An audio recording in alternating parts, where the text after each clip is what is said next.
करें कि हमें अगर 5,000 जपना तो रोज 5,000 ही जपना, मन लगे या न लगे।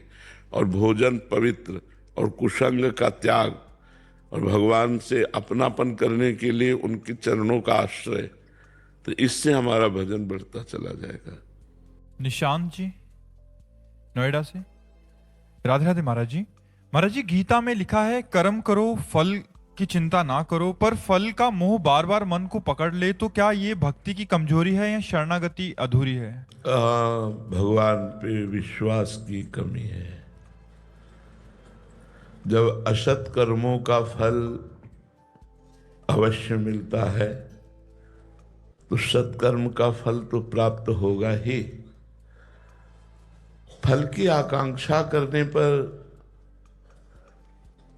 भगवान ने इसलिए रोक लगा दी कि जैसे आपने बहुत अच्छे नंबरों से पास हुए, आपके पास डिग्री है, पर आपको नौकरी नहीं मिल रही, क्योंकि आपको प्रारब्ध दुख देना चाहता है, वो आपको असफल करना चाहता है, आपका पूर्व प्रारब्ध। अब आप इतना पढ़े लिखे और आपकी नौकरी नहीं लगी, पढ़ाई लिखाई का तो फल है ना कि हमारा व्यापार, हमारी नौकरी, और उसमें असफल है तो आप निराश हो जाएंगे। बहुत से लोग जैसे पढ़ाई में फेल हो गए बच्चे तो की सोचने लगते हैं। बहुत से किसान परिणाम पर दृष्टि रखते हैं, फल पर, और अनावृष्टि अतिवृष्टि आदि से फसल नष्ट हो जाने पर वो की बात सोच लेते हैं।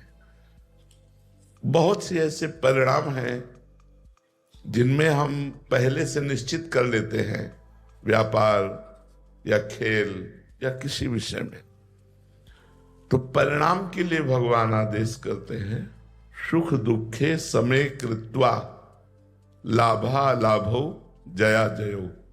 सुख और दुख में, लाभ और हानि में, जय और पराजय में तुम समान भाव रखो।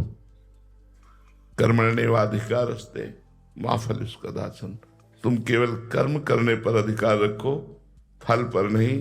फल तो मैं निश्चित करूंगा, क्योंकि फल पूर्व प्रारब्ध से प्रेरित देखा जाता है।